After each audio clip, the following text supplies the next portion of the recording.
Hello everyone, I am Barun from Only English. Today we will read another poem from the book Beehive of Class 9th CBSE. The name of the poem is No Men Are Foreign.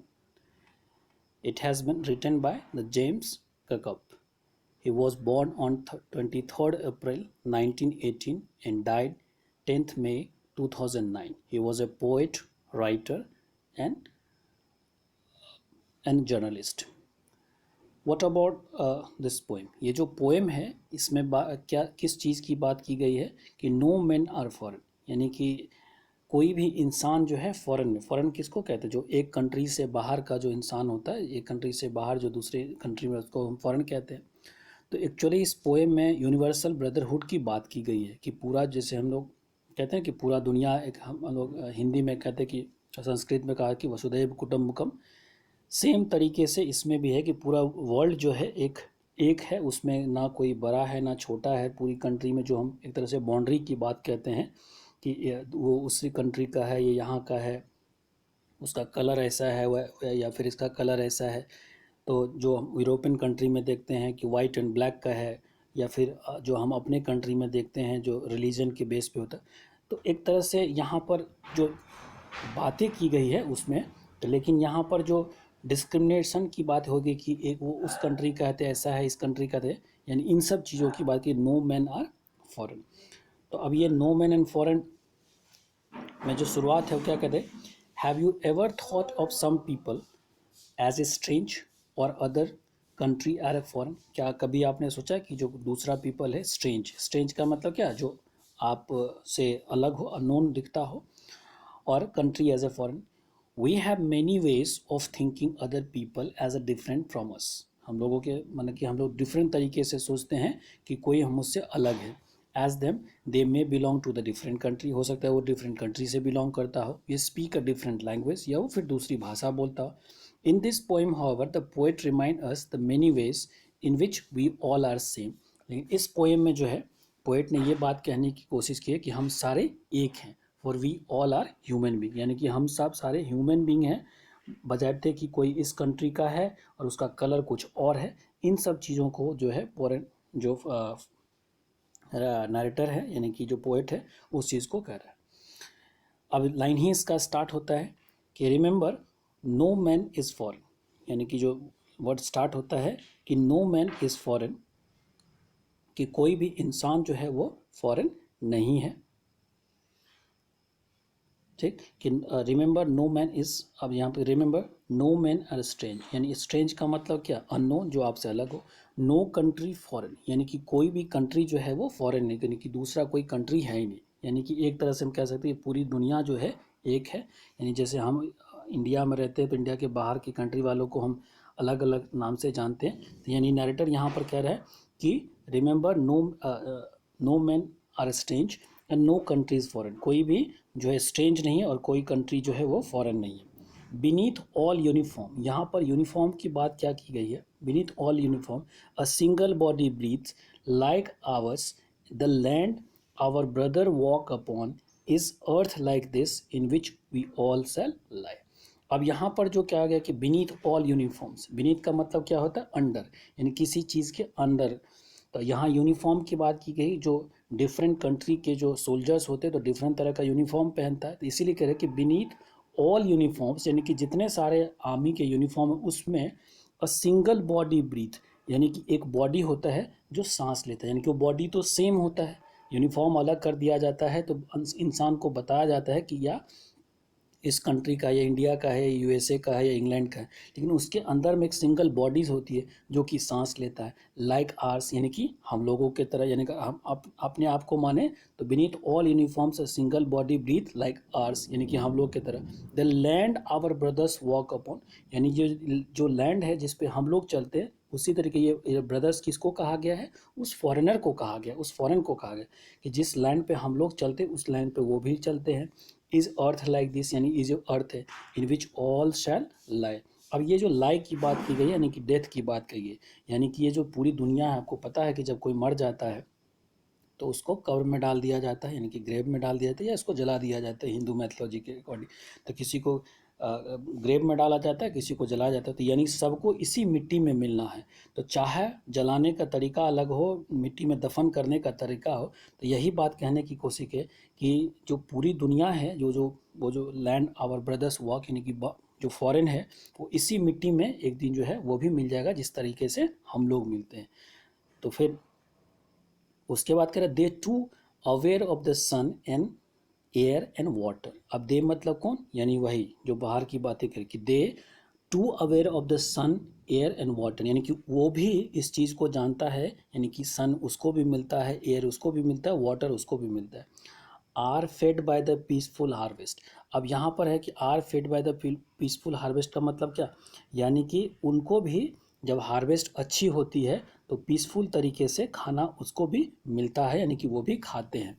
By the war long winter staffs. अब यहाँ पर एक तरह से metaphor की तरह use किया गया कि वह लॉन्ग विंटर, यानी विंटर में क्या होता है, समय खराब होती है, और एक तरह से जब वॉर होता है तो क्या होता है, वॉर और विंटर को एक तरह से कंपेयर किया गया, यानी कि भूखमरी हो जाती है। तो इसीलिए कह रहे हैं कि they too aware of the sun air and water are fed by the peaceful harvest, यानी कि अगर हार्वेस्ट अच्छा हुआ तो वो भी शांति से वो भी खाएंगे, जिस तरह से हम लोग खाते हैं। By war long winter star, यानी कि जिस तरह से वॉर में जो क्षति होती है, चाहे कोई भी कंट्री, एक कंट्री दूसरे से फाइट करता है, तो जिस तरीके से वॉर में लोग स्टार्वेशन होने लगता है, उसी तरीके से विंटर में भी होता है। Their hands are ours and their lines are we read, यानी उन लोगों का जो हैंड है वो जिस तरीके से हमारा हैंड होता है उसी तरीके से उसका भी हैंड है। एंड द लाइन्स वीरिड, यानी जो चीज़ हम पढ़ते हैं, जो चीज़ हम समझते हैं, वो लोग भी समझते हैं।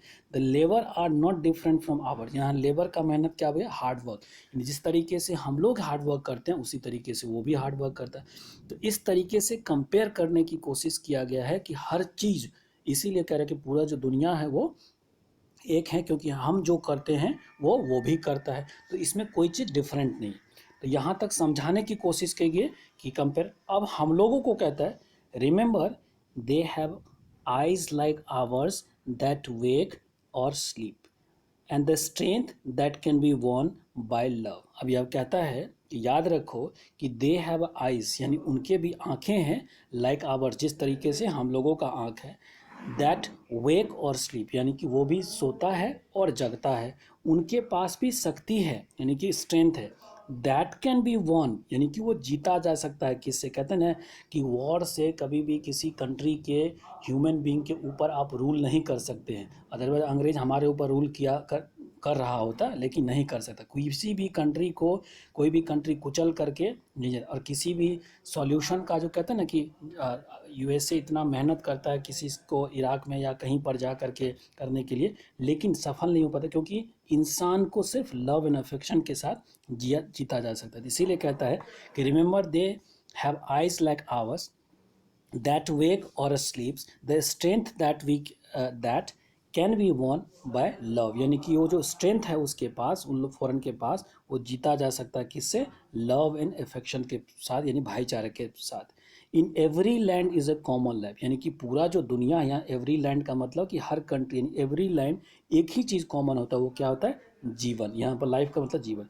That can recognise and understand, जो कि इस चीज़ को रिकॉग्नाइज कर सकता है और समझ सकता है। तो कहते हैं कि हर जो दुनिया है, यानी कि that can recognise and understand, यानी पूरी दुनिया जो है उस चीज़ को समझ सकता है और अंडरस्टैंड कर सकता है।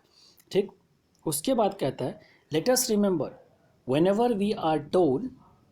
अब कहते हैं कि let us remember whenever we are told to hate our brothers, यानी कि जब कभी भी हमको ये कहा, ठीक, तब कह रहे हैं let us remember whenever we are told to hate our brothers it is our self that we shall dispossess betray condemned.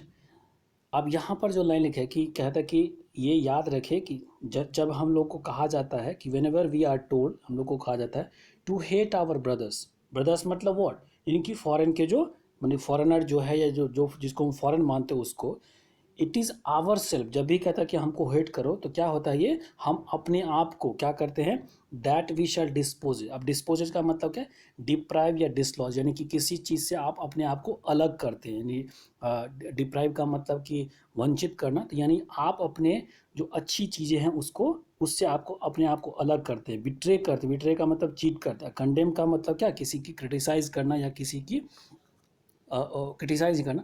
तो एक तरह से जब भी हमको कहा जाता है कि अपने ब्रदर्स को यानी कि फॉरेनर को हेट करो, तो ये क्या करते हैं, हम कुछ भी नहीं करते, अपने आप को इन सब चीज़ों से वंचित करते हैं या चीट करते हैं या कंडेम करते हैं। Remember we who take arms again, अब यहाँ पर है नेक्स्ट ये लाइन का अलग नीचे है कि remember we who take arms against each other. याद रखें कि हम जो हैं क्या करते हैं, ये जो नीचे वाला लाइन से उसका मीनिंग पता है कि it is a human earth that we define, यानी कि हम इस ह्यूमन अर्थ को, यानी कि जिसपे कि it is a human earth that we define, यानी हम जो इस पूरे अर्थ पे रह रहे हैं एज ए ह्यूमन, वो अर्थ को क्या करते हैं, डिफाइंस करते हैं, यानी कि मेक डर्टी करते हैं। किस तरीके से, remember we shed take arm each other, जब हम एक दूसरे के खिलाफ तैयार हो जाते हैं फाइट करने के लिए, तो हम क्या करते हैं, पूरे दुनिया को पॉल्यूट करते हैं। आवर हेल्स ऑफ फायर, किससे, आवर हेल्स ऑफ फायर, यानी कि पूरा जो एक तरह से हम कह सकते हैं गोला या बारूद, या जिस तरीके से हेल्स ऑफ फायर मतलब जब झगड़ा होता है तो जो डस्ट होता है या फिर फायर जो बंदूकें छूटती है उससे, dust of fire and dust outrage the innocence. अब डस्ट ऑटरेज यहाँ पर ऑटरेज ऑफ इनोसेंस का मतलब वायलेट द प्योरिटी, यानी जब हम लोग एक दूसरे के खिलाफ बंदूक लेके खड़ा हो जाते हैं तो हम क्या करते हैं, इस अर्थ को डिफाइल करते हैं। डिफाइल का मतलब क्या होता है, पॉल्यूट करते हैं, किससे, और फिर क्या होता है, of holes of fire dust of outrage innocence of air that is everywhere our own, यानी कि किस चीज़ को हम ऑटरेज करते हैं, अर्थ को तो करते हैं। और ये जो एयर की बात की गई है, एयर का मतलब जो हवा जो हर जगह है, या फिर हम लाइफ कह सकते हैं, दोनों चीज़ इसका मीनिंग निकल सकता है कि ये जो एयर है उस चीज़ को हम क्या करते हैं, पॉल्यूट करते हैं। Remember no man are foreign and no countries are strange, तो यानी यहाँ पर लास्ट में फिर से हमको कहा गया है कि no man are foreign and no country are strange, यानी फिर थोड़ा सा उल्टा कर दिया गया है। यहाँ पर शुरुआत में क्या था, शुरुआत में था कि remember no man are strange and no countries are foreign, यहाँ पर उल्टा कह देगा कि नो मैन आर फॉरेन, यानी उस चीज़ को रिवर्स कर दिया गया। तो एक तरह से इस पोएम में हमें इस बात को समझाने की कोशिश की गई है कि जो ये पूरी जो दुनिया है एक ब्रदरहुड है यहाँ पर, और हमको जो वो खाता है वो हम भी खाते, जो जैसे वो सोता है वो हम भी सोते, जिस तरीके से वो रहता है उस तरीके से हम ही रहते हैं। तो इस तरीके से अगर हम झगड़ा करते हैं, लड़ाई करते हैं, एक दूसरे से हेट करते हैं, तो हम क्या करते हैं, ये जो ब्यूटीफुल वर्ल्ड है उसको हम बर्बाद करते हैं। तो इसी तरीके से ये जो है पोएम हमें बताने की कोशिश की गई है। अब इसका थोड़ा सा पोइटिक डिवाइस देख लेते हैं। तो पोइटिक डिवाइस में देखिए कि कहीं पर भी हमें नहीं लगता है कि इसमें कमी राइमिंग स्कीम है। तो ये आपको फ्री वर्स में, जैसे देखिए फॉरेन, ब्रीथ, अपॉन, लाइफ, या फिर वाटर, स्टाफ, रीड या ऊन, तो यानी ये फ्री वर्स में लिखा गया है, इसमें कोई राइमिंग स्कीम नहीं है। ठीक, उसके बाद देख लेते हैं कि इसमें और कोई पोइट्रिक स्कीम है। तो यस, अब यहाँ पर सबसे पहला जो हमको पोइट्रिक डिवाइस मिला वो मिला एलिट्रेशन। एलिट्रेशन क्या होता है, repeating word of consonant in a two or more consecutive word. तो यहाँ देखिए बी यानी कि बॉडी और ब्रीथ, यानी वो वर्ड रिपीट हो रहा है। उसके बाद बाकी नेक्स्ट लाइन में देख लेते हैं, इन which we shall all lie, तो ये नहीं है। बाकी और कोई, और यहाँ पर जैसे मैंने कहा था कि एज ए मेटाफर की तरह यूज़ किया गया कि वॉर को एज ए, यानी कि harvest, war, long winter, star, तो इसको मेटाफर क्या होता है, जब इनडायरेक्टली किसी चीज़ को कंपेयर किया जाता है। जैसे वॉर के बाद जो स्टार्वेशन होता है उसी तरीके से विंटर एज ए स्टार की तरह कंपेयर किया गया है। ठीक, और इसमें देख लेते हैं कहीं और, इसमें कई मेटाफर है, सॉरी मेटाफर या फिर एलिट्रेशन वगैरह। तो एलिट्रेशन में ऐसे बता चुका हूँ हर पोएम में, फिर भी बता देता हूँ जब जब हम मुझे जल्दी से अगर कोई मिल जाता है, क्योंकि कभी कभी होता है कि अगर आराम से ढूंढते हैं एक एक लाइन में तो आपको मिल जाता है, कभी कभी नहीं भी मिलता है। तो वॉर टाइम, हाँ यस, अब इसी में मेटाफर के साथ साथ ये भी देख सकते हैं कि यहाँ पर डब्लू, यहाँ पर यहाँ जो ये डब्लू है और फिर यानी कि वो जो है विंटर और वो रिपीट, तो ये भी आपको एलिट्रेशन में आता है, और बाकी ये मेटाफर तो है ही। उसके बाद हमने देखा कि पूरे पोएम में एक जो है इंजाइममेंट का यूज़ किया गया। इंजाइममेंट क्या होता है, जब एक ही लाइन जो है, एक ही लाइन आपको रिपीट होता है, जैसे लाइन शुरू होता है और वही लाइन दूसरे लाइन में भी रिपीट होता है। जैसे देखिए, a single body breathes like ours, यानी कि ये जब बिना किसी फुल स्टॉप के कॉमा के इस एक लाइन ऐसे करके शुरुआत होता है, यहाँ ना ख़त्म होकर के दूसरे लाइन में शुरू हो जाता है, तो इसको हम कहते हैं इंजाइममेंट। तो ये आप देख सकते हैं कि single body breathes, a single body breathes, ठीक, लाइक आवर्स। उसके बाद देखिए, the land the brothers walk upon is earth like this, यानी इसमें भी वही बात यूज़ किया गया। उसके बाद देखते हैं, अब इसमें देखिए कि स्टाफ, यहाँ पर फिर देखते हैं, the hand that ours there we read a लेवर नॉट डिफरेंट, यानी कि ये भी वो आपको एंजॉयमेंट है। उसके बाद देखिए, remember they have eyes like ours that wake or sleep. उसके बाद the strength that we can, तो यानी ये लाइन यहाँ पर जा कर के ख़त्म। तो इस तरीके से इसमें इंजॉयमेंट का भी यूज़ किया गया है। बाकी और कोई पोएट्रिक डिवाइस अगर हमसे छूटता है तो इसे लास्ट में हम तो आप बताएंगे ही इस चीज़ को। इसी के साथ ये पोएम ख़त्म होता है। मिलते हैं नेक्स्ट चैप्टर के साथ। Till that time have a good day.